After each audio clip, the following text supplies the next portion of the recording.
মানে কি বলব, ফ্লিপকার্ট থেকে এলপিজি গ্যাস কাস্টমার অর্ডার করলো আর সেটা আমি ডেলিভারি করতেও গেলাম। মানে ভাবা যায়, ফ্লিপকার্ট থেকে এলপিজি গ্যাস মানে পার্সেলটার জন্য যখনই কাস্টমারকে ফোন করলাম, আমি ফোন করার সাথে সাথে পাশ থেকে বলছে ফ্লিপকার্ট মানে ফোন করেছে, ঠিক আছে আমাদের গ্যাসটা চলে এসেছে, ঠিক আছে বাড়ির সামনে আসতে বারণ করা আর কি। আমি বললাম দাদা পার্সেলটা কোথা নেবেন বলুন, বিড় করে কি বকেছেন। বলছে বাড়ির সামনে আসতে হবে না, কোথা আছো তুমি বলো। আমি বললাম দাদা আমি অমুক জায়গায় আছি, পার্সেল নেবেন এই। বলছে না তুমি অমুক জায়গায় দাঁড়াও, আমরা চললাম, ঠিক আছে এমন একটা জিনিস আছে যে জিনিসটা বাড়ির সামনে লাগা যাবে না, নিলে একটু সমস্যা হবে আর কি, তুমি ওইরো দাঁড়াও আমরা চললাম আর কি।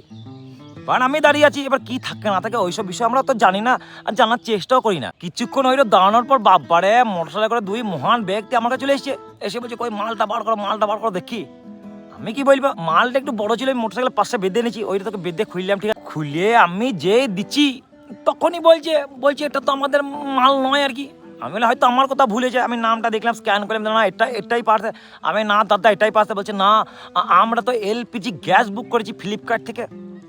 আমি কি বলবো এইরো, আমি কি বলবো, যখনই শুনলাম যে ফ্লিপকার্ট থেকে এলপিজি গ্যাস আমার মাথার মধ্যে ম উঠে গেছে। আমি বললাম দাদা তুমি সবার আগে এটা বলো, তুমি খ প নাকি ম চ। বলছি কেন তুমি এইভাবে বলছো কেন। আমি বললাম তোমার একটা সাধারণ জ্ঞান থাকা উচিত তো, মানে ফ্লিপকার্টে কখনো এলপিজি মানে গ্যাস পাওয়া সম্ভব? মানে পাশ থেকে ভাইপো বলছে সম্ভব বলি তো আমরা অর্ডারটা করেছি আর কি। আমি কি বলবো, আমি বললাম যে তুমি তো পাক্কা মহচ বটে, মানে আমার এটা বলার ভাষা আছে আর কি। আমি বললাম ঠিক আছে ফ্লিপকার্টটা খোলো। ফ্লিপকার্টে যেই খুললো আমি অর্ডারে গিয়ে বললাম এটা কি লেখা আছে, লেখাটা একটু পড়ে বলো দেখি। বলছে আমি আর কি পড়ব, তুমিই পড়ে বলো। আই না এইরও তো লেখা আছে আমার ট্রলি হুক, মানে গ্যাস সিলিন্ডার ট্রলি হুক আর কি, মানে গ্যাসের সিলিন্ডার বয়ে নিয়ে যাওয়ার যন্ত্র আর কি, যাতে কষ্ট না হয় আর কি। মানে কি বলবো, আমি আমার দিকে বয়ের মতো তাকিয়ে বলছে দাদা বিরাট বড় কেস খেয়ে গেলাম তো। আমি বুক করে না এই মদ নামকে বুক করে দিয়েছি আমার ভাইপোটা। আমরা কয়দিন রাত্রেবেলা আলোচনা করেছিলাম যে এখন তো গ্যাসের যা দুরবস্থা হয়েছে আর কি, ফ্লিপকার্টে একটু সার্চ করে দেখি তো অর্ডার হয় কিনা।